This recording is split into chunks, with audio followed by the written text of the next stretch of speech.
Olá, sejam muito bem-vindos, bem-vindas a mais um podcast de Descompressão Corporativa. Hoje eu estou aqui com uma pessoa para lá de especial, que é o André Nardi, que trabalha na Business School, na Sampous. Também é pesquisador, é professor, executivo. Estou aqui com meu querido amigo também de todas as horas aí, nosso produtor do programa, o Thiago Oliveira. Muito obrigada Tudo por bem, estar aqui pessoal? com a gente nesse bate-papo. E aí, André, eu vou perguntar para você, começando com Muito bom. tantos afazeres, com essa experiência tão bacana que você tem, como é que são as pesquisas que vocês têm feito? O que a gente Legal. poderia falar? Eu sei que você comentou algumas muito interessantes, Boa. inclusive uma que tem muito interesse para mim, pessoalmente, e acho que para o público que nos ouve, que é essa questão dos desafios dos próximos anos, né? Se você puder entrar por aí, eu... Não, legal. Obrigado, Adriana, Tomás. É um prazer estar aqui com vocês, com todos aqui. Vamos lá. Eu acho que assim, esse desenho da gente pesquisar, ele tem um valor interessante, né? Quando a gente trabalha, e eu acho que a maioria de nós aqui, de todos que estão participando e assistindo, trabalham buscando alta performance, a gente não tem tempo de olhar para o lado. É que nem pilotar um caça, né? A gente pode até ter um ou outro instrumento que diz ali o que é o radar, tal, mas a gente tem que olhar para frente. Se a gente não olhar para frente, a gente capota. A ideia da pesquisa é exatamente ser o operador do radar, né? Por isso que é tão complementar, né?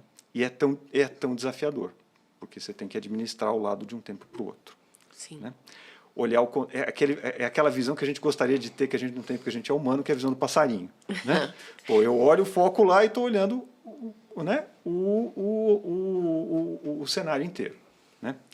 Então, o que eu tento fazer? Eu tento dedicar um pouco do tempo de um lado para o outro, né? Tem três grandes linhas de pesquisa que eu tenho tocado ou participado, né, atualmente.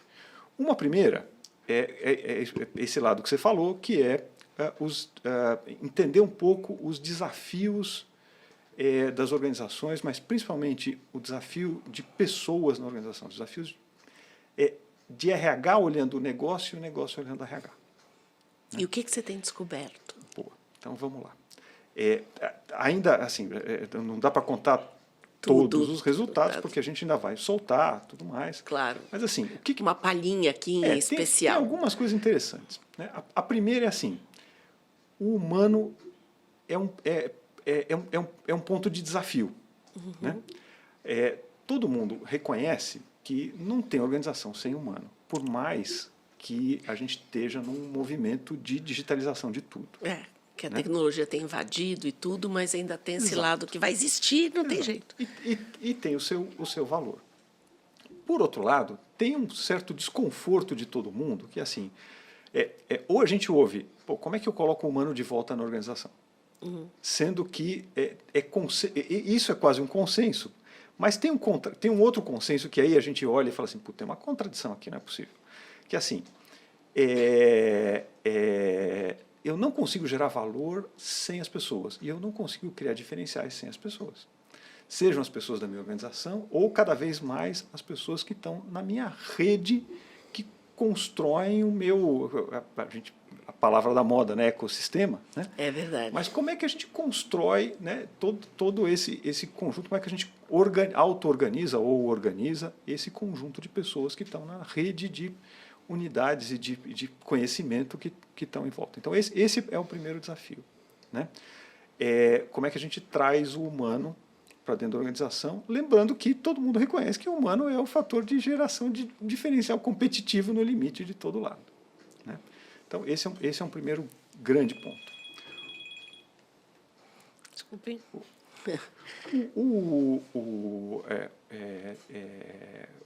O que está em volta disso é bem interessante, né? A gente estava conversando um pouquinho antes aqui, dos incentivos, né? Como é que a gente coloca essa coisa alinhada, né? Aquele modelo do Galbraith, né? De alinhamento por incentivo, que, enfim, é um desses grandes modelos. Se a gente juntar, né, o modelo do Galbraith com um modelo de capacidades ou de competências, né? E um modelo de redes, né? A ideia de incentivos é muito valiosa, na verdade. Né?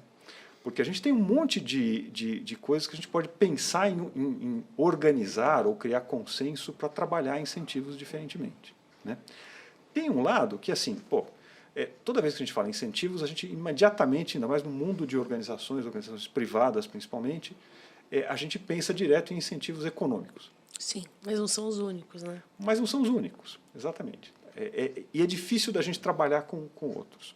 E tem uma outra coisa super interessante, quando a gente pensa em incentivo econômico, né, e pensa em todo esse desenho de ESG. Né? Tá certo? Tem um lado de incentivo super bacana nisso aqui, que é assim, putz, vamos criar e vamos trabalhar e vamos tentar organizar toda a questão de identidade, ser quem você é e tudo mais. E essa pode ser uma avenida gigantesca para recuperar o humano dentro da organização. Por outro lado, a gente pega os dados históricos, por exemplo, de distância entre... eu chamo de 1 sobre Ben & Jerry's, né? Porque o Ben & Jerry's fala assim, dentro do quadro de valores lá, o CEO não pode ganhar mais do que, sei lá, 5 ou 10 vezes mais do que o primeiro nível do time. No capitalismo consciente são 19. 19 São 19, isso. Raji Sisoria, Hugo Bettler, é uma turma muito boa. 19 vezes. A média de um CEO nas economias avançadas chega a ser, dependendo das... Eu já vi várias medidas. Tem uma medida que eu vi que era 1 sobre 350. Né? O CEO ganha 350 vezes mais do que a base da pirâmide. Tem uma outra que eu ouvi de 1 contra 1.250. De qualquer forma, está bem distante do 1 para 19. Né? Ou do 1 para 10, ou do 1 para 5. Né? Então, mesmo esse lado do incentivo econômico é um desafio bacana de trabalhar. Se você olhar os países lá, Dinamarca, Suécia, etc., eles têm realmente esses níveis são menores, inclusive não só no poder público, mas no poder privado. E isso acontece com que a vida deles, né, sejam muito mais igualitários. Bom, a gente já sabe isso, mas que eles são modelos para essa... Exato. Então, esse desenho é um desenho bem interessante da gente pensar. Né? O outro é a gente colocar mais duas pontinhas aqui. Né? Uma ponta que é um pouco do que a gente estava também conversando, de cooperação versus não cooperar como grupo. Né? O que a gente se imagina como grupo aqui? Né? Então, e isso está na pesquisa. Isso está numa outra pesquisa que na verdade, faz parte da minha tese lá, tal, de doutorado, há bastante tempo atrás, mas nem tanto assim, mas que também é uma preocupação cada vez maior hoje, porque quando a gente pensa em como é que a gente está se organizando, né, e a gente pensa numa organização tradicional, o papel da hierarquia para tudo é cada vez menos relevante ou mais relevante? Né? Isso é uma boa pergunta. E, assim, o quanto que uma organização tradicional resolve os desafios econômicos e sociais que a gente tem daqui para frente, ou que a gente tem hoje, talvez nem todo mundo tenha a mesma visão, mas, enfim, quais são os limites disso aqui? Não que hierarquia ou organização tradicional não tenha o seu valor. Eu, pessoalmente, acho que tem valor ainda e tem um papel muito relevante em muitos lugares. Mas, talvez, se a gente pensar em desafios mais amplos, do tipo, putz, como é que eu... saindo do desenho de ESG tradicional, como é que a gente inova? Né? A gente nunca vai ter todos os recursos que a gente precisa, na velocidade que a gente precisa, na capacidade de mobilização que a gente precisa dentro da nossa organização.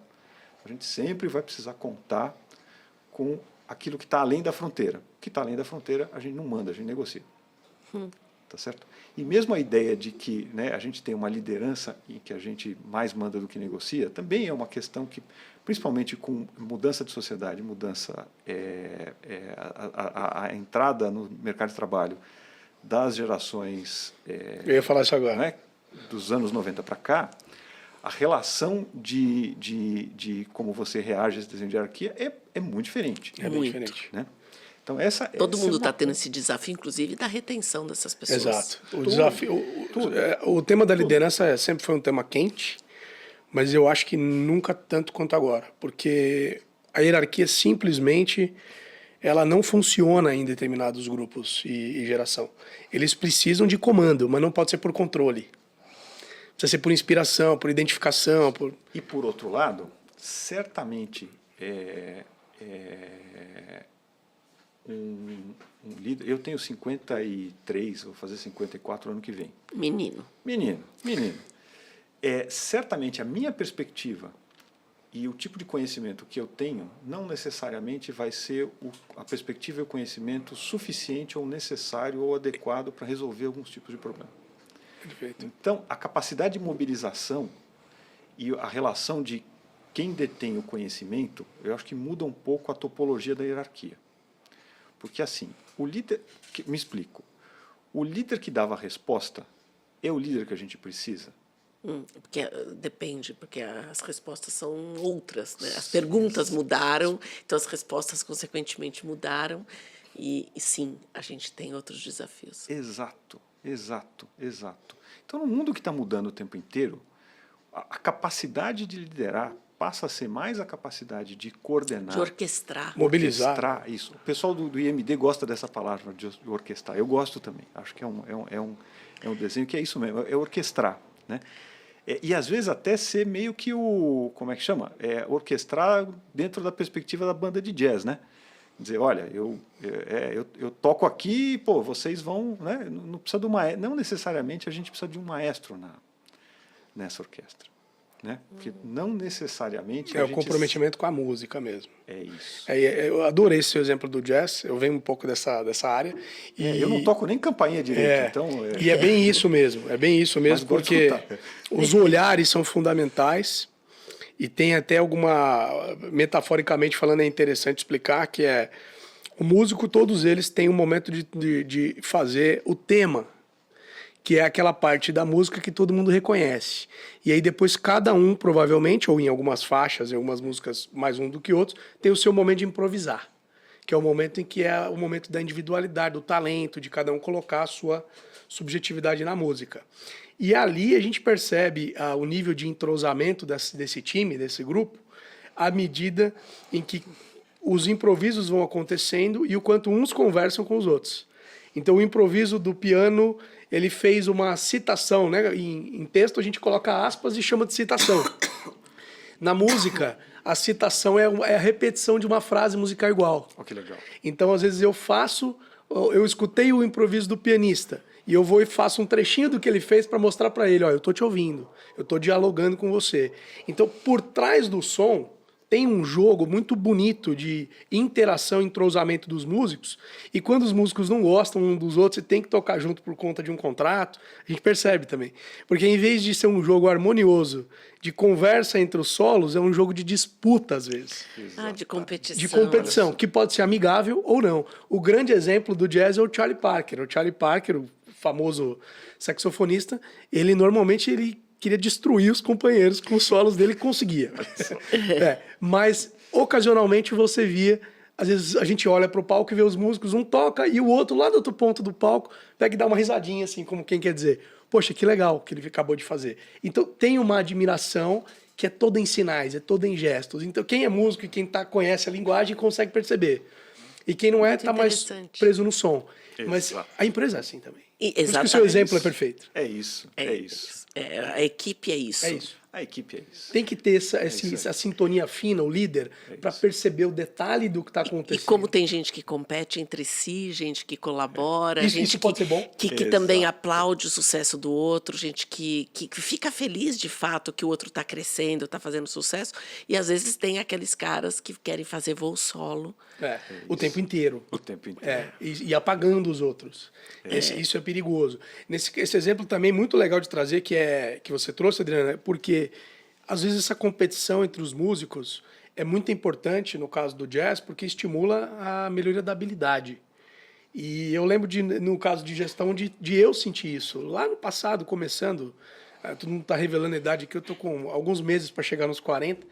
E eu lembro você tá velho, ele tá novo, mas você eu já tô velho. E eu tinha um amigo que ele mexia com o Excel de uma maneira assim assustadora. Parecia que ele estava tocando piano.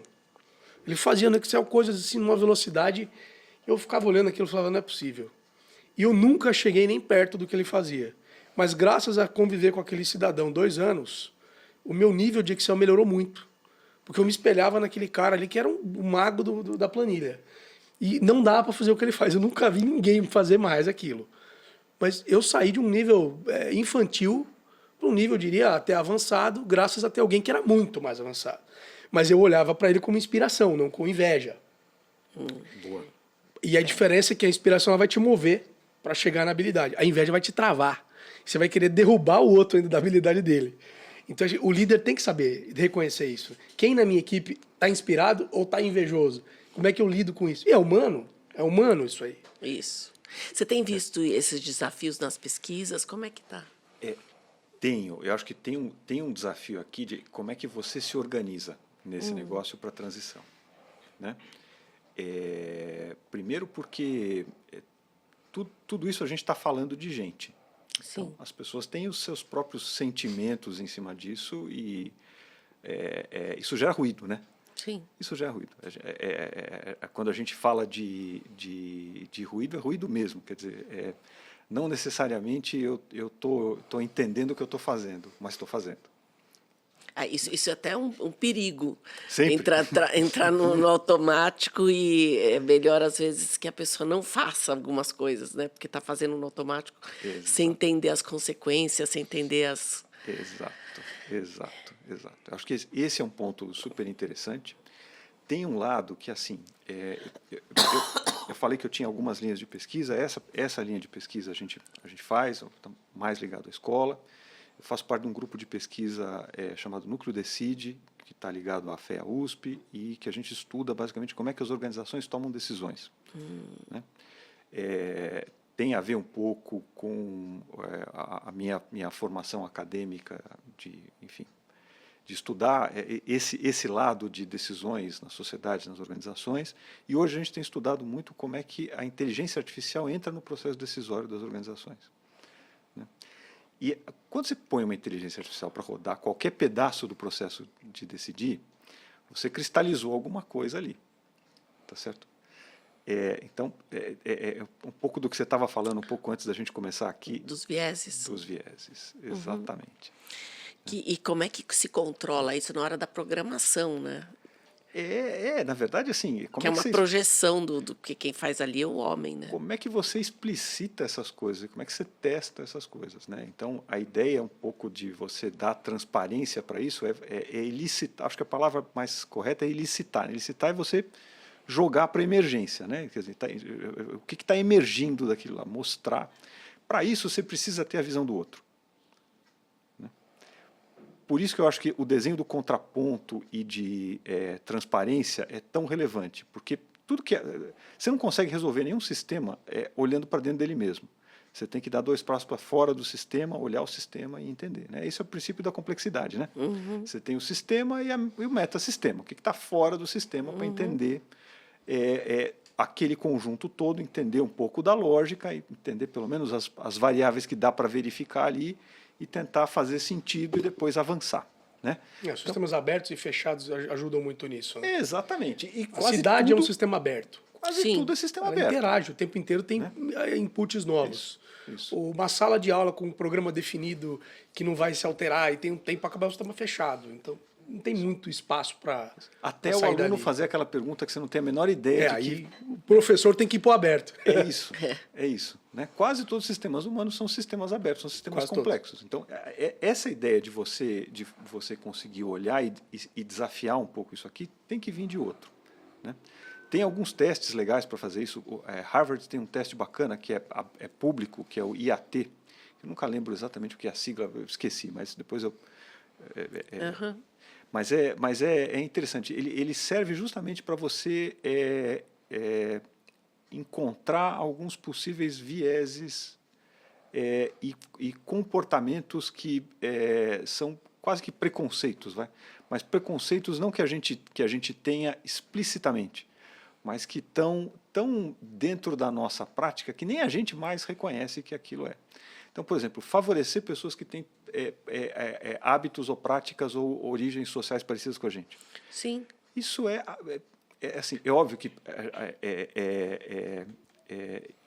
isso é um problema, a gente se treina e se educa para trabalhar e encontrar alguma coisa mais próxima de equidade? Sim. Só que muito disso entrou no nosso psicológico, entrou dentro daquilo que é a nossa estrutura do não racional. Quando entrou no emocional, a gente passa a piloto automático, a gente não percebe em si mesmo esse tipo de desenho. Então, esse tipo de teste é interessante para a gente conseguir ter uma visão de fora da gente mesmo. Legal, legal. Né? E tornar consciente muito dessas coisas que estão submersas aí. Exato. Tem um conceito legal que não, adoraria ter inventado, mas não é meu, é do Daniel Kahneman, que ele fala de higiene de decisão. Né? Por que isso é tão valioso? Porque a minha humilde visão aqui, as organizações são várias coisas. A gente pode encontrar ela que nem aquele velho conto do elefante lá e dos sábios cegos. Cada um encosta no seu pedaço e vê ali, pô, o elefante é um negócio comprido, porque eu estou vendo a cauda. O elefante parece uma árvore, por quê? Porque eu estou apertando aqui o pezinho do elefante. E assim por diante, parece uma folha, porque eu estou olhando aqui a tromba, a orelha do elefante e tal. Eu gosto de uma perspectiva que a gente não olha tanto, que é assim, a organização é uma coleção de decisões. Sim. Né? E é legal essa ideia da gente olhar como uma coleção de decisões, primeiro porque traz o protagonismo de volta para a mesa. São decisões. Alguém está decidindo. Tem uma governança de quem decide, quem ouve, quem faz, quem é ouvido, quem toma decisão, se é por consenso ou não é, e assim por diante. Isso faz a gente repensar um monte de coisa. No mundo da agilidade versus comando e controle, por exemplo, isso é muito valioso.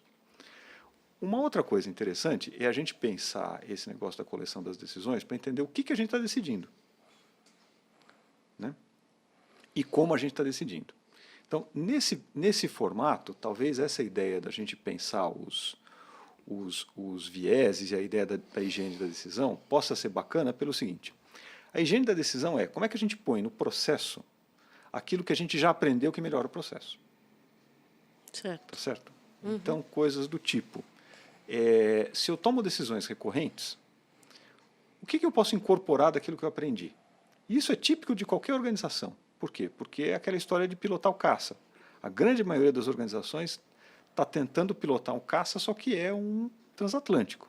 Né? Eu sei que é uma metáfora batida, mas faz muito sentido. Faz. A gente quer fazer curva, porque a gente está lá na Sim. mudança do mercado, na globalização, ou na regionalização, ou na transformação digital, ou na digitalização de alguma coisa, ou no concorrente não tradicional, ou inovação e assim por diante. E aí, nesse processo aqui, a gente não para pensar o que a gente decidiu no passado. Né? O que a gente aprendeu? Coisas que... Diga. Não, é que me veio na cabeça a questão do automatismo também, né? Que é um risco. Total. Porque eu vou repetir o que eu já fiz no passado sem perceber que o contexto pode ter mudado, as variáveis são outras. E eu não vou poder ficar fazendo sempre a mesma solução aplicada a momentos diferentes. Isso é um risco. Total. E aí é legal, porque na hora que a gente vai empilhando as decisões que a gente acha que são iguais, primeiro a gente começa a perceber que algumas delas talvez não sejam iguais. Sim. Tá certo?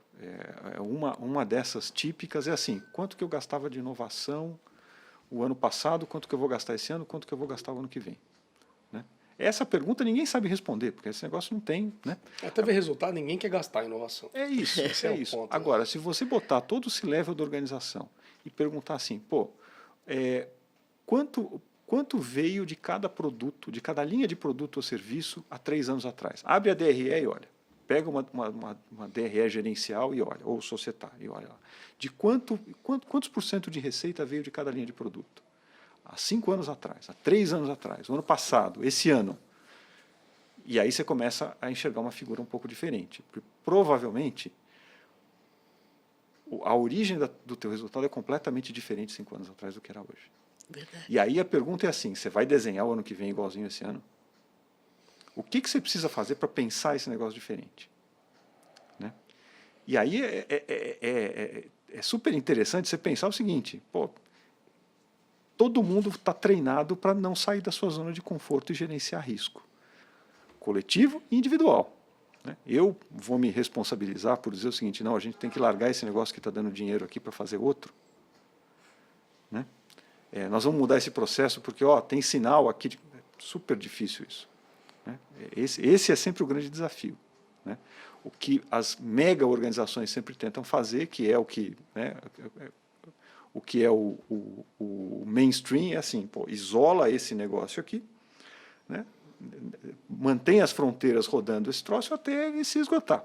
Sim. E cria várias outras, né, iniciativas de lado que não contaminem, e à medida que uma for, né, comendo a outra, a gente vai eventualmente construindo laços aqui, cliente, fornecedor, parceiro, vai enxertando uma coisa na outra, tal. Então é um pouco desse desafio, né? Então como é que você empilha essas coisas? Agora, por outro lado, a gente não tem o hábito de justamente fazer esse tipo de reflexão em todos os níveis. Sim. Né? Então a gente vai jogando fora, a gente vai jogando fora, a gente vai jogando fora. Né? Eu acredito muito naquele desenho do Frederic Laloux, lá das organizações, tal, daqueles 4 níveis, tal, e assim, Se você puder até explicar, porque algumas pessoas algumas pessoas não estejam conhecendo.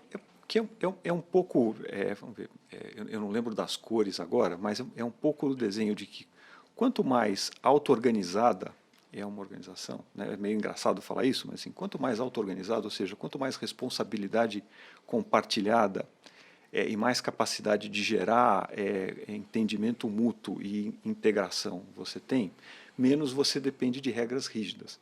Então é como se você estivesse criando uma organização antifrágil, no sentido de que, à medida que eu interajo com o ambiente, eu me torno mais forte e não mais fraco.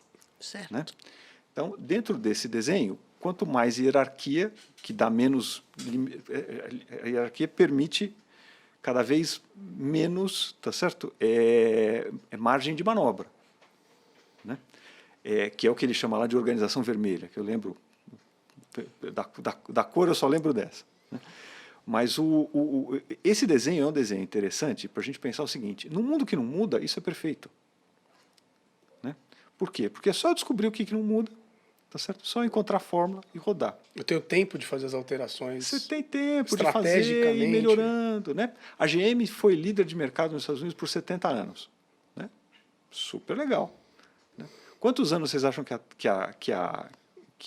se é que um dia a Tesla vai se tornar efetivamente líder em vendas em alguma coisa, quanto tempo ela vai demorar para continuar sendo líder? Né? Quanto tempo ela vai aproveitar esse desenho? Né? Até os chineses virem e fazerem né? Né? Ou seja, esse tempo é um tempo cada vez menor. Né? Sim. Tá certo?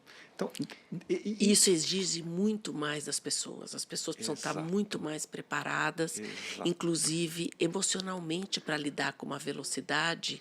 Esse é um ponto hoje fundamental. Né? Que ela não tem esse preparo interno, porque a gente fala assim, a tecnologia ela avança numa questão exponencial, mas o ser humano, biologicamente e aí psiquicamente, ele não consegue ainda se adaptar na mesma velocidade que a tecnologia está avançando. O nosso hardware é o mesmo de 200 mil anos atrás. Então, tá certo? E aí essa questão de dar conta, tipo, eu me empoderar para eu saber que eu dou conta disso é muito desafiador, as pessoas se sentem muito angustiadas. Então você vê um nível também de ansiedade dentro das organizações aumentando brutalmente pelas demandas, pela quantidade de desafios que cada pessoa tem que lidar, que cada profissional tem que lidar. Às vezes os processos das organizações não estão dando conta de se atualizarem na medida que precisa, porque a gente não pode deixar tudo acontecer em cima simplesmente das relações, das qualidades das relações. A gente tem que usar a questão da metodologia, dos processos, para que as pessoas tenham suporte nisso. Você não pode deixar tudo em cima disso. Isso é um peso enorme, porque às vezes você contrata consultorias como a nossa, que vai fazer lá trabalho de alinhamento, de relacionamento. Sim, você vai facilitar, você vai abrir uma avenida de comunicação, mas não é só isso. Você tem que ter outros aspectos para dar suporte para que isso mantenha. Eu não posso fazer sem equipamento e fazer o pessoal... só porque a gente é colega, porque eu melhorei a relação. Beleza, mas isso não resolve tudo por si só. Não, a nossa cultura é uma cultura de autorreferenciar, né? Quer dizer, se eu consigo me ver no outro, eu valido. Isso né?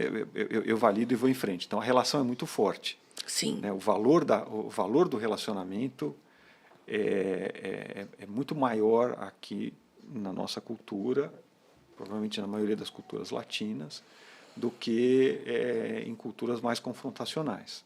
Aqui o foco é em pessoas, não é em processo. Aqui o foco é em Esse é pessoas. o problema que e ele não em está processo. trazendo. E não dá para separar uma coisa da outra. Não Esse dá. é o Não, ponto. Mas um tem que se apoiar no outro e vice-versa. Exato. Esse é o ponto. Mas esse é um resgate do humano bacana para a gente pensar. Né? Você não pode deixar tudo em cima do humano e não pode deixar tudo só em Tudo cima de do processo. Exato. E também não dá para deixar toda a mudança, a não ser que você queira, óbvio, né? Se você queira simplesmente deixar as pessoas se desgastando e vai trocando, né? Tá certo? É uma possibilidade, às vezes acontece. Não, né? É um possível modelo, mas é típico de uma cultura tóxica.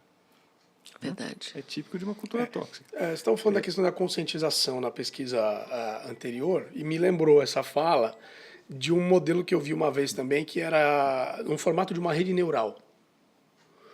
E aí o sujeito estava, como obviamente era uma avaliação dele, qual é o papel dele na empresa, e essa pergunta já mudou para quais os papéis dele na empresa, porque ele começou a ver que ele era uma pessoa participando de vários processos em rede.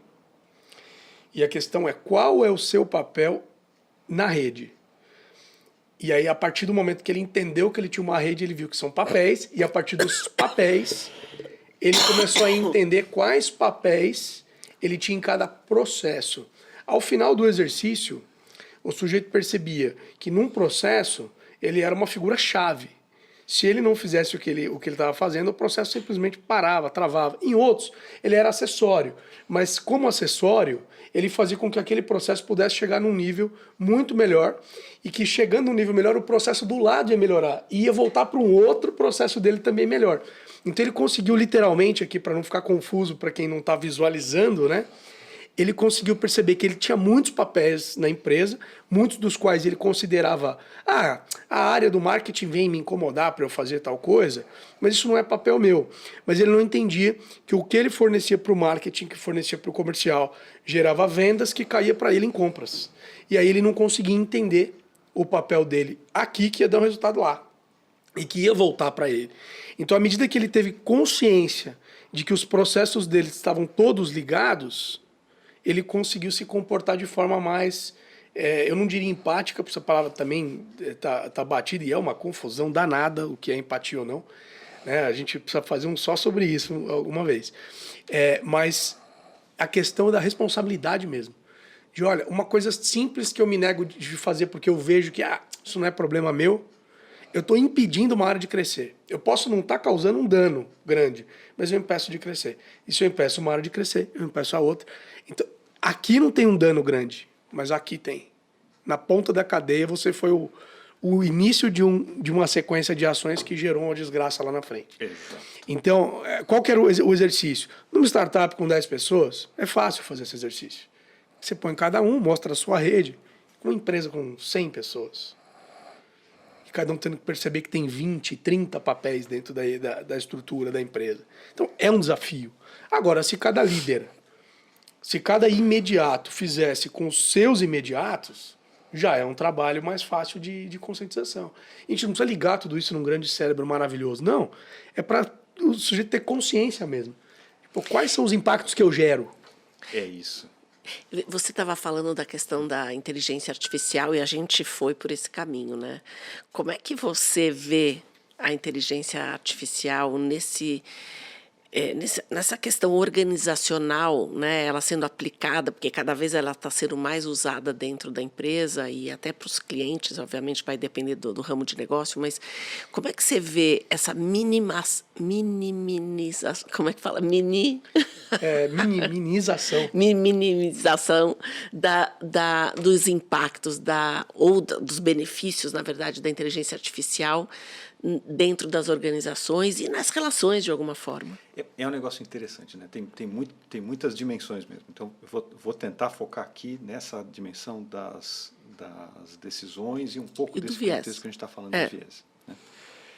O primeiro é assim, toda vez que você pega aqueles relatórios de futuro do trabalho, tal, a gente vê que os trabalhos de alta complexidade, mas que têm uma necessidade de complexidade social, eles estão mais protegidos do que aqueles que têm funções automáticas. Funções automáticas, repetitivas ou que são sistematizáveis, tal. Quando a gente pega as pesquisas de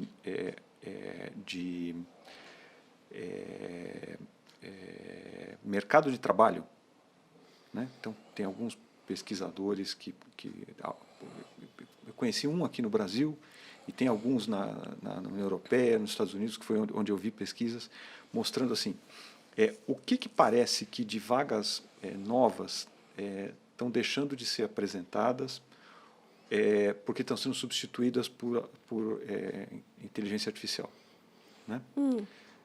Que essa é uma dimensão da preocupação, né? São vagas operacionais, Sim. né? Pequenas tarefas que podem ser automatizadas de ponta a ponta. Mas a grande maioria das aplicações hoje em inteligência artificial, elas convergem exatamente para isso mesmo. Quer dizer, o que eu posso substituir, vamos dizer assim, de ponta a ponta para resolver. Agora, isso é relativamente muito pouco ainda, né? E provavelmente vai continuar sendo muito pouco durante muito tempo. E tem aquela piadinha.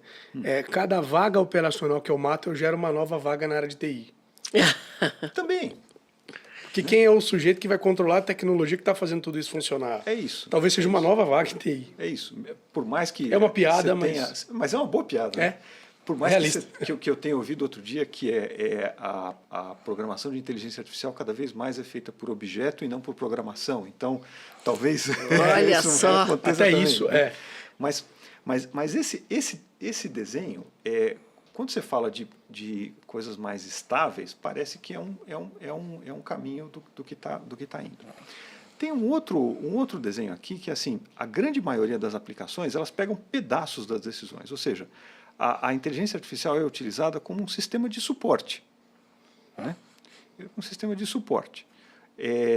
Do tipo, eu vou dar um exemplo aqui bem fácil, acho que, de entender. Eu vou fazer um exame médico. Então, eu pego uma radiografia e olho lá se tem uma determinada, sei lá, vou fazer um exame de sangue, vejo lá, faço uma análise, uso uma inteligência artificial para fazer o teste estatístico ali de como é que está aquela amostra. Vou lá, fiz, beleza, ok.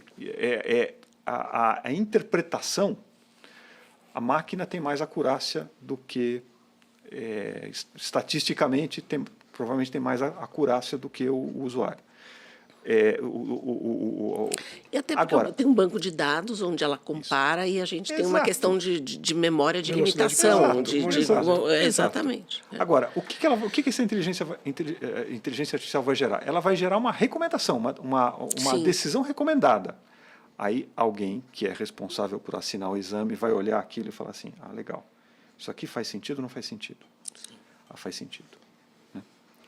Tem um artigo também desses de pesquisa que acho que era uma chapa de pulmão, não lembro exatamente o que era. E aí tinha um desenho de um gorila.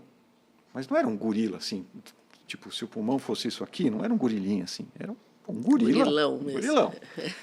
E uma parte significativa das pessoas que eram experientes, que estavam olhando ali, isso sem querer desmerecer, isso aqui é o contrário, todos nós somos humanos. Se botasse lá um gorila no balanço patrimonial, ia dar o mesmo resultado, provavelmente. Ia passar.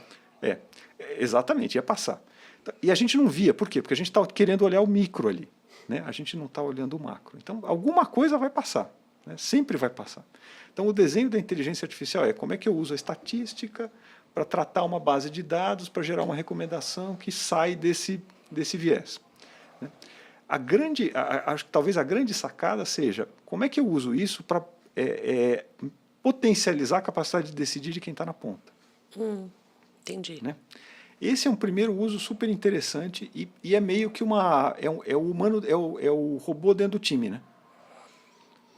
Tá certo? Que é um outro... É o irmão nerd. É o irmão nerd, exatamente. É o irmão nerd. É aquele, eu vi uma outra aplicação outro dia que era mais ou menos assim, vou fazer uma análise de crédito, né? Essa é clássica também. Se eu der um balanço que tem um problema de crédito que não é tão óbvio, para 500 analistas, uma parte deles vai dar crédito, mesmo não devendo dar. Por quê? Por alguma razão. Certo? Erro de interpretação, viés, objetivo, vou bater a meta, enfim. E se a gente trocasse o exemplo para alguma outra coisa, ia dar a mesma coisa. Então, se a gente tem um padrão pré-definido e a gente consegue ter um consenso de que esse padrão é legal, a inteligência artificial vai ajudar para caramba a gente a atingir esse padrão. Né? Quando você precisa ter muita confiança para tirar o humano desse loop de decisão. Né? Ou você não pode nem colocar o humano no loop porque não dá tempo. Exemplo, por exemplo, o bidding automatizado de espaço nas páginas de internet. Esse mercado não se viabiliza se você botar o humano. Por quê? Porque são microsegundos. Ninguém toma decisão em microsegundos. Verdade. Né? Microtrading, a mesma coisa. Né? Outro dia eu vi uma questão interessante, que é o que o humano tinha a aprender com o modo de funcionar da máquina possível para o cérebro humano. E uma das questões foi a adaptação dos cookies, né? Habilitação de cookie. Então, eu estou habilitando os cookies necessários, quer dizer, que informações eu estou deixando ou estou impedindo de transitar aqui nesse contexto que são necessárias ou não. É a nossa vida com relação à rede social. A gente controla o fluxo de informação que a gente recebe? A gente acha que não, mas a gente pode ter muito mais controle do que já tem. Total, não. Porque a gente treina. Exato. E que páginas eu entro, quanto tempo eu passo em cada lugar. Total. Isso tudo sobrecarrega o cérebro. Total. Tá? É um ponto. O outro que eu achei fantástico foi a da versão dos softwares. Então, um software que está na versão 7.5 e a gente atualizou. O 7.5, ele tem alguma coisa nova que ele aprendeu em relação ao 7.4. Talvez ele tire alguma coisa que não estava funcionando bem. Talvez ele corrija. Sim. Mas ele tem, que é o que a gente precisa aprender, o fundamental, que é a consciência do antes e do depois. Quem eu era e como eu funcionei nesse período. O que precisava ser incrementado. O que precisa incrementado, substituído, tirado, e como eu estou hoje. Os processos de desenvolvimento, eles em geral não são espelhados. Eles são contextualizados. Então eu não consigo saber o que do processo anterior que o sujeito melhorou continua melhorando. Porque como eu estou analisando outro contexto, eu abandonei uma competência, por exemplo. Eu parei de olhar. Essa competência já está no nível satisfatório, deixa eu pôr outra que está insatisfatória. Eu não sei se aquela caiu ou se ela continuou subindo. Então, como que eu estou fazendo a avaliação histórica das pessoas? Esse é o ponto. E eu achei muito legal isso aí. André, bem interessante. Deixa eu te perguntar uma coisa. Quando você está lá, né, porque eu sei que você trabalha na educação corporativa da Business School, da Sampous, o que você vê de dor mais premente ou que se repete nas empresas que contratam vocês, né? Olha, é óbvio que tem alguns padrões, algumas coisas eu posso dizer, outras eu não posso porque são confidenciais. Tá certo, assim, de uma forma faz geral, parte do desenho, sem dar um nome para as Mas pessoas. Eu diria assim, essa discussão de liderança é chave para todo mundo. Tá. Eu costumo dizer que para muitas empresas, principalmente aquelas que têm um modelo de negócio que é reconhecido em alguma esfera como um modelo de negócio provado e valioso, ou que pelo menos está no caminho, né? Porque é muito mais isso hoje do que, putz, não, está tudo certo, mas está no caminho, né? Vai acabar a gente antes de acabar dinheiro para desenvolver as coisas. Um modelo de negócio que tem um valor reconhecido ou um potencial reconhecido, ele vai ter sempre mais dinheiro do que gente para investir. A restrição é gente. Como é que você forma gente? Gente boa, gente que consegue não só ir no mesmo foco do que a organização já definiu, mas expandir as capacidades dessa organização no sentido e na direção que parece fazer sentido para construir essa arquitetura. Né? Então, o desenho de formação é um desenho muito valioso. Mas tem algum perfil específico que eu diria não, que é geral? Eu diria que geral. Do ponto de vista de desenvolver liderança, eu acho que esse lado da transição de como é que a gente põe hierarquia, colaboração, eficiência, eficácia, gestão, cultura, propósito, tudo junto. Esse desenho é um desenho muito interessante. E esse é um desenho de desafio de todo mundo. Eu ouvi muita gente falando sobre a predominância do soft skill sobre o hard skill, né? Ou o contrário, né? Para uma mais old school, o hard skill sobre o soft skill. Sim. Como eu sou um cara que estuda decisões, e decisão é uma coisa que, dependendo de como é que você encara ela, ou como você estuda, ela tem tanto o lado do hard quanto do soft, né? Um neurocientista pode estudar decisão, né? Sim. Provavelmente ele está olhando de um ponto de vista tão hard que a gente não está entendendo e está achando que é soft, porque ele está entendendo a mente humana. É hard skill, né? Um economista está estudando decisão. Se for um economista financeiro tradicional, ele está olhando hard skill. Se for um economista comportamental, provavelmente ele está olhando mais soft skill do que hard skill, ou uma combinação dos dois. Então, eu sempre acho que é uma espécie de... Acho que a gente conversou um pouquinho antes sobre isso. Um é catalisador do outro. Com certeza. Né? Então, esse ponto de convergência, né, em que, por uma necessidade de contextualização de mercado, eu preciso ter hard skills bem desenvolvidas, mas isso não é suficiente. E eu preciso ter soft skills desenvolvidas, mas isso também não é suficiente. Esse desenho de trabalhar o meio é um espaço muito interessante, que é um pouco onde a gente se especializou. Entendi. Né? Eu não posso tirar o humano da equação. Não, pelo contrário, Não. você tem que pôr o humano no miolo da equação, porque o humano é exatamente a capacitação do hard, do soft e de um outro negócio que é como é que eu faço esse troço trabalhar de uma forma produtiva, gerando valor em conjunto, né? Então, esse é o desafio de todo mundo. Você pega os incumbents, né? Quer dizer, você pega as grandes organizações que são líderes nos seus mercados, as que estão dormindo estão deixando de ser líderes. Então, Sim. todas elas estão... E numa velocidade hoje muito grande. Exato. Você pega todos os mercados, é exatamente isso que tá acontecendo ou que tem o potencial de acontecer, né? Você pega os desafiantes, estão exatamente na outra ponta, né? Quer dizer, eu sei que eu preciso desenvolver essas competências, eu preciso acelerar o meu desenvolvimento, né? Então, eu acho que é um momento muito interessante para a gente pensar o humano e o desafio de como é que a gente aprende, né? Tem lá, eu acho que é até meio batido, mas a ideia de aprender a aprender é muito interessante, né? Sim, né? porque facilita muito. Porque facilita muito.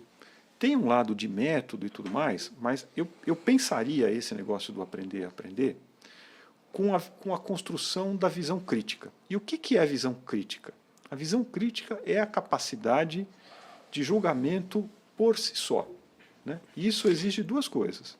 Leitura de contexto, para você julgar, e julgar, né, no dicionário da American Psychology Association, lá, diz, olha, julgar é você pesar as coisas.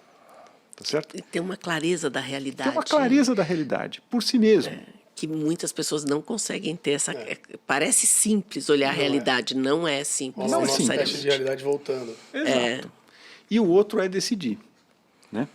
Cada vez mais, né, o decidir não é vou por esse caminho. Não. Cada vez mais o decidir é o que eu posso decidir e o que eu não devo decidir.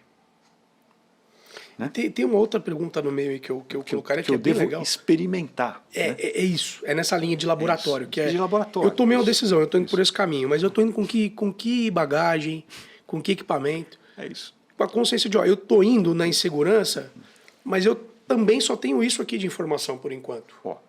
E tenho que ir com o que eu tenho. Então, né, isso é bem interessante. Né? Quando a gente fala desses dois lados, tem acho que algumas coisas para a gente pensar. Primeiro, se a gente pensar que todo fenômeno humano é um fenômeno complexo, a gente sempre vai decidir com informação imperfeita.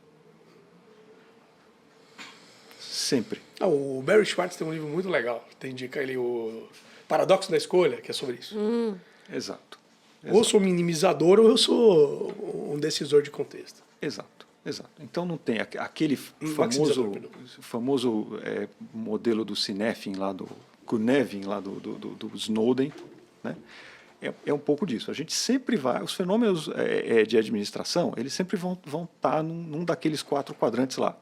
Putz, eu não quero ser atendido num telemarketing por alguém que está fazendo não está botando o melhor protocolo. Tá certo? Mas eu, no agregado, tenho que estar testando todos os protocolos possíveis. Para quê? Para melhorar para melhorar a minha capacidade de atender os clientes. Então, eu vou, né, decidir o meu protocolo, eu vou testar o meu protocolo e eu vou eventualmente vou experimentar com alguns clientes de uma forma responsável alguma coisa que eu acredito que possa ser melhor para eles. Tá certo?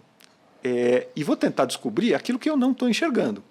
E você só consegue descobrir aquilo que você não está enxergando aumentando o seu repertório. Você não consegue...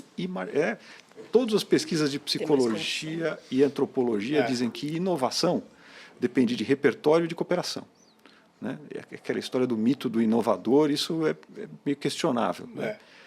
Quando você pega, por exemplo, as pesquisas que olham os grandes inovadores, e aí vamos pegar a visão de inovação de empresa, não de ciência, que é outra, vale outro podcast. Outro formato. Mas a discussão de inovação em organização, você vai ver que as grandes qualidades dos inovadores são ouvir mais do que falar, se conectar com redes completamente diferentes de si mesmo, conseguir ressignificar coisas do ponto de vista do seu propósito original, ou combinar coisas criando propriedades diferentes das originais. Todos abertos à aprendizagem. Todos abertos à aprendizagem.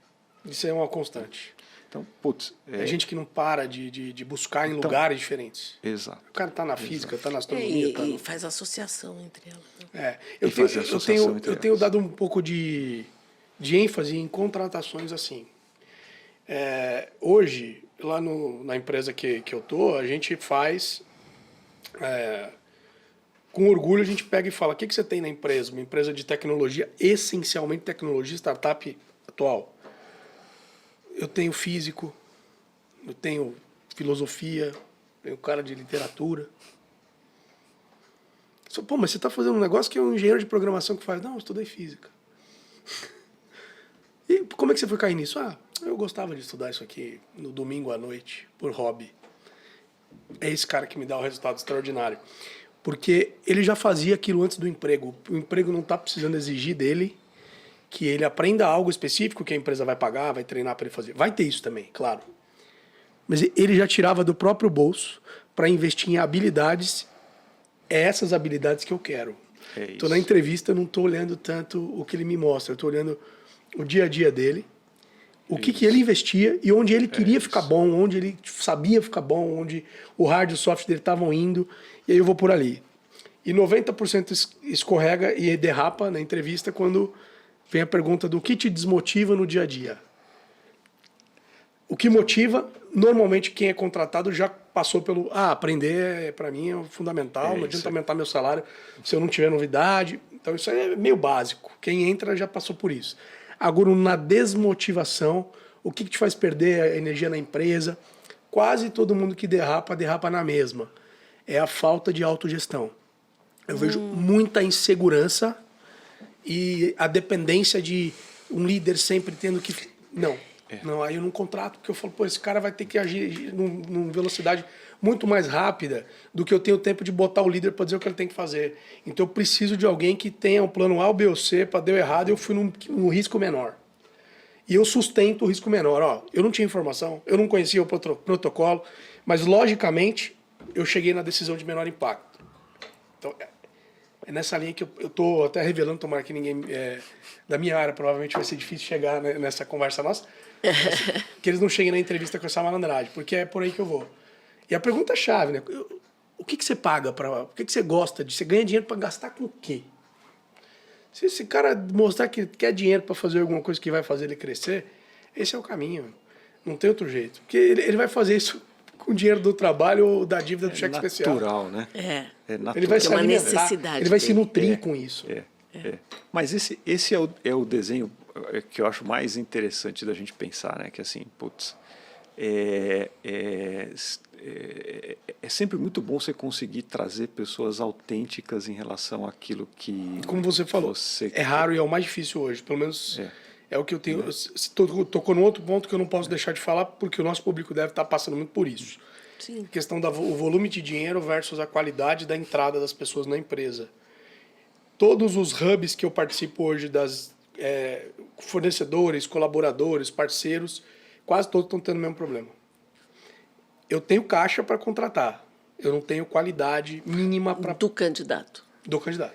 Você lembra que eu falei que vai faltar gente antes de faltar Sim. dinheiro? Eu já tenho esse desafio O apagão de semanalmente. talentos, né? Que todo mundo fala. Eu estou apagão tendo de semanalmente talentos. esse problema. Mas Estou esse- em fase de contratação. Não acho. Esse é o grande Mas a desafio. sua área né? também é uma área... Não acho. Mas é uma coisa interessante, por exemplo, a gente, quando a gente fala de pensamento crítico, né, essa é uma habilidade difícil de você desenvolver se você não tiver capacidade de pensar independentemente, de resolver problemas, mas de ter atitude, de ter iniciativa.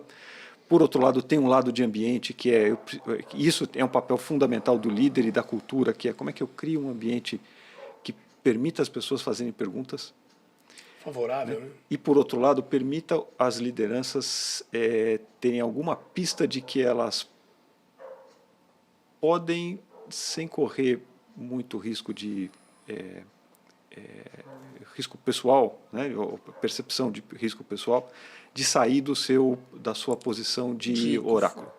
De eu dou as respostas, eu dou a direção. Porque isso exige da liderança também uma capacidade de humildade gigante. É um exercício que, como você falou, isso gera uma angústia tremenda também. A gente pensa no time e a gente tem que pensar na quantidade de gente que tem esse desafio hoje, não é desprezível, né? Uma das coisas que a gente trabalha muito é capacitar as lideranças para pensarem de formas diferentes, né? Como é que eu pego um líder comercial para pensar sobre negócio? De uma forma mais holística. Eu estava lendo um livro falando desse desafio da liderança e falava o seguinte, que normalmente o CEO, ele quer que as pessoas abaixo dele pensem de forma holística, como ele pensa no todo do negócio. Só que as pessoas abaixo não querem, elas querem contribuir com a tecnicidade da área dela, da sua função.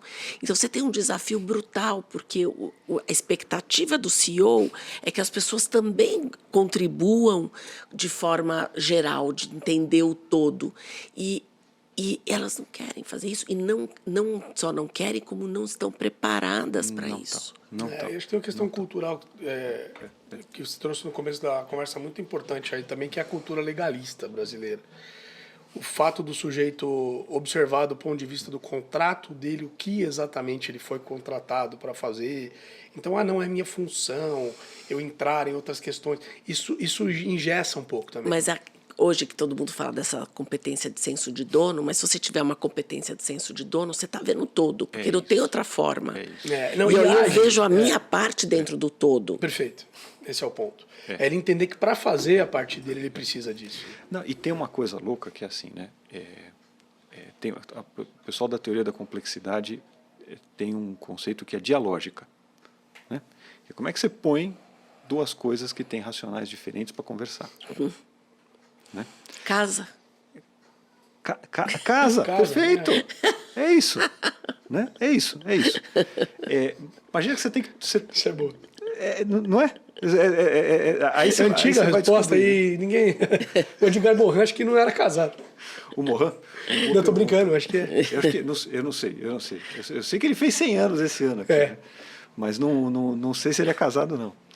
Mas esse é um bom exemplo. Esse é um bom ponto. Vou dar a pergunta para ele. Esse é um bom ponto. E a gente pode pensar na gente... Na gente foi autêntica. Cara, o Edgar Morin, a Adriana Filipelli aqui no Brasil mandou avisá-lo que faltou para resolver suas dúvidas acadêmicas, casamento. Casamento. Bom, eu não sei se é bom ou se é ruim, mas eu vou fazer 30 anos de casado do ano que vem, né? Então, bom, isso é maravilhoso. É desafio, é legal, é muito bom. Significa que vocês recontrataram a relação várias vezes. Sempre. Porque a gente não é o mesmo. Então, vocês se tornaram outras pessoas e recontrataram essas novas pessoas porque quero continuar. É isso. Muito lindo, parabéns. Não, muito obrigado, parabéns, obrigado, 30 obrigado, anos, né? obrigado. Não é moleza, não é pouco. Mas é um pouco da história da dialógica, eu acho. Que é assim, Então ó, é uma relação sólida e não líquida do Bauman. Veio depois, né? talvez seja líquida no sentido de que Ela é fluida. não, ela tem que buscar significado o tempo inteiro. Ah, sim. Então, ela tem que ter uma resiliência, que é uma propriedade que eu acho que está no meio do líquido com o sólido ali. É muito sólido, quer dizer que é igualzinho, e nem tudo tem essas propriedades do igualzinho. Ele tem que evoluir, né? Justamente essa que é eu acho que é o desenho. E aí, a história da dialógica, que é interessante nesse desenho da função e do casar e tudo mais, é assim. A turma da tecnicalidade é aquela que esquece que toda decisão tem mais de um critério. Né? Então eu vou tomar uma decisão aqui de cortar custo e o meu objetivo eu quero fechar o trimestre. Né? Legal, eu quero fechar o trimestre, eu corto um monte de custo e mato o meu próximo ano. Né?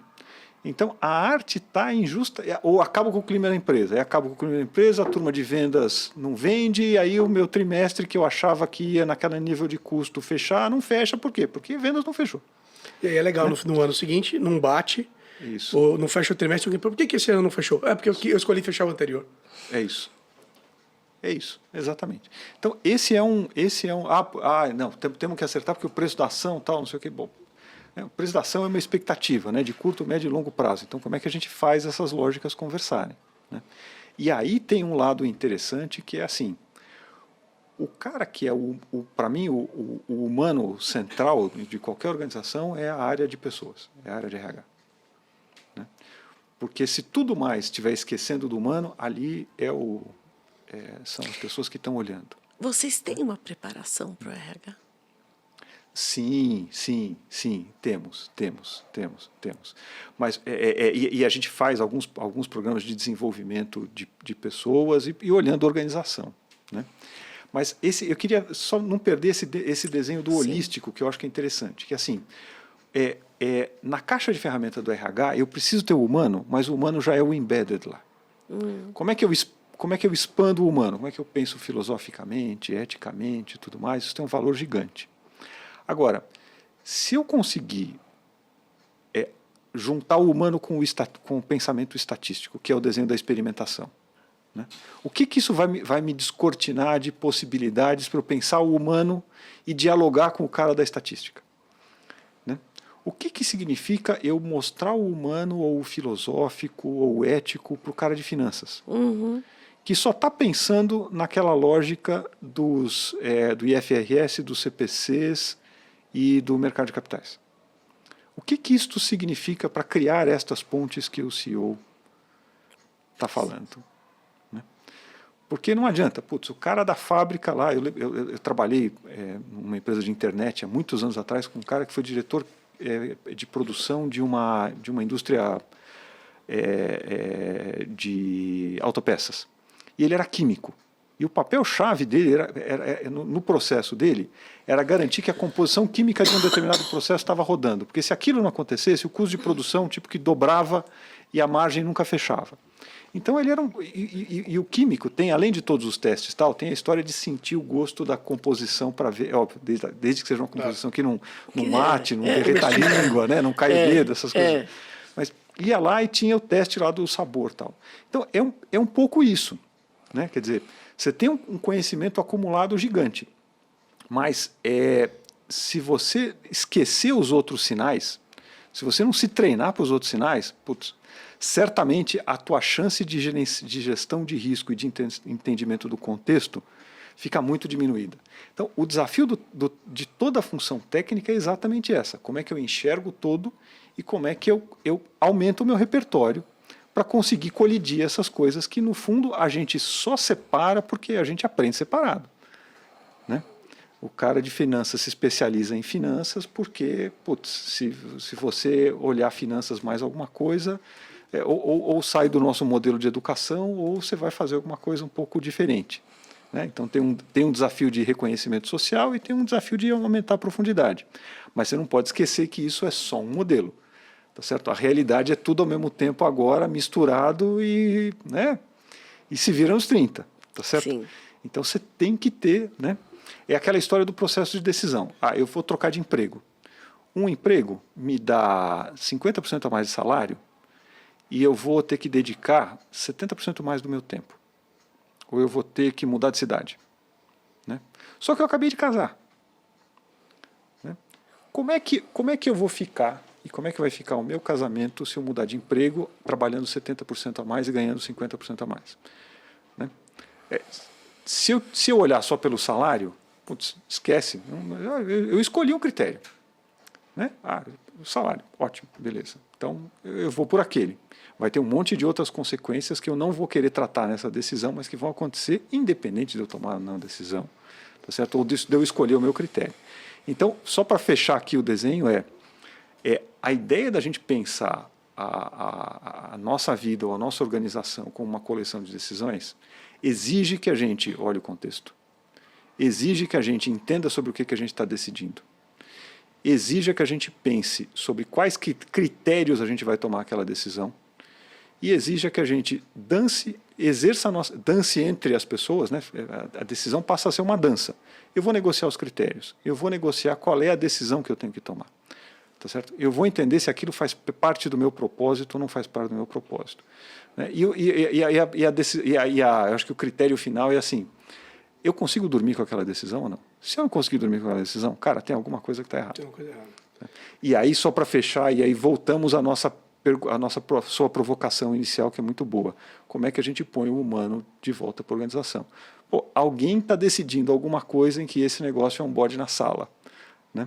Aonde que está o accountability de cada um de nós, né? Para a gente voltar e fazer esta pergunta a cada um de nós e nos fazer como grupo e entender o que a gente chama de humano, o que a gente chama de organização, o que a gente diz que está faltando, tá certo? E como é que a gente discute e coloca isso nas pautas e nos níveis adequados para ajustar incentivo, ajustar organização, ajustar estratégia, ajustar objetivo, ajustar expectativa e assim por diante. E entender, dançar com esse negócio e ver se faz sentido e em que patamar a gente vai fazer cair esse negócio, tá certo? Uma aula de $100 mil. No accountability tem um critério que a gente usa para calcular bônus, por exemplo, que é interessante, que é o que você deveria ter feito na situação. O dever está dentro de todas as funções e competências mapeadas. O que você poderia ter feito na situação? Deixa o sujeito falar. É isso. O que você podia ter feito para isso não acontecer ou para acontecer melhor? É isso. E a gente vê, no mínimo, se ele está pensando sobre o processo. Porque se pensou, tem alguma ideia. É isso. Eu poderia ter feito isso e aquilo. Se não falou nada, ele não tem noção de quem ele é. Ele é só um cumpridor de deveres. E a coisa mais comum quando a gente pensa em accountability, por isso que é tão difícil de pensar, é que a gente tende a se vitimizar. Né? Tem muita organização em que, na hora que você tem essa discussão toda de vou mudar, não vou mudar, não sei o quê, a gente volta para a nossa zona de conforto. Né? Não tem ninguém que gosta de... E o cérebro resiste à mudança, né? E o cérebro resiste à mudança. Biologicamente. E pensando no desenho do viés, tem um viés que pouca gente fala, mas eu acho super divertido, né? Que é que nem aquela fala do acho que é do Al Pacino, naquele filme que ele Poderoso Chefão? Não, que ele é o diabo. Como é que chama? O advogado do diabo. O advogado do diabo, né? Como é que é? Não sei se é a inveja ou é um desses pecados capitais. Esse é o meu preferido, né? O meu preferido é o viés do ego. Né? O viés do ego é o seguinte: a gente pesa 3 vezes mais a nossa opinião em relação à dos outros. Sim. Né? Então, Tem peso 3. Tem peso 3. Né? Então, por isso que é tão importante a gente mesclar o desenho do processo com o desenho da diversidade. E do autoconhecimento, para entender onde está o meu ego nisso onde tudo. É que está o meu ego? Nossa, essa é a pergunta de 200 mil. É isso. Onde que está o meu ego dentro disso? É isso aí. Porque senão isto vai afetar a qualidade das suas decisões. Total. E se a gente... E o impacto delas. Todo o processo de desenvolvimento dele mesmo. Total. E se a gente não se conhece, a gente nem tem a chance de se mobilizar. Exato. para entender para onde a gente vai mexer, para tentar No que eu melhorar vou e mexer, contribuir né? com os outros. É No isso que aí. eu vou mexer. Fantástico. Muito bom. Muito bom. Excelente. Vamos fechar aqui com isso, que já tem muito pano para manga para pensar aqui. Boa. Eu aprendi muito, muito obrigada. Boa Eu conversa. digo mesmo. Olha, Digo foi mesmo. muito legal bom. mesmo. E essa parte aí também dos problemas complexos e de resolver, tinha uma parte ali que eu falei, nossa, mas isso é muito legal mesmo, eu vou levar para mim. Muito Isso bom. Essa área é maravilhosa. Muito bom, muito Divertido. bom. Muito obrigada, André. Imagina, Então, eu que conversei agradeço. aqui com o André, essa aula fantástica que a gente teve, né?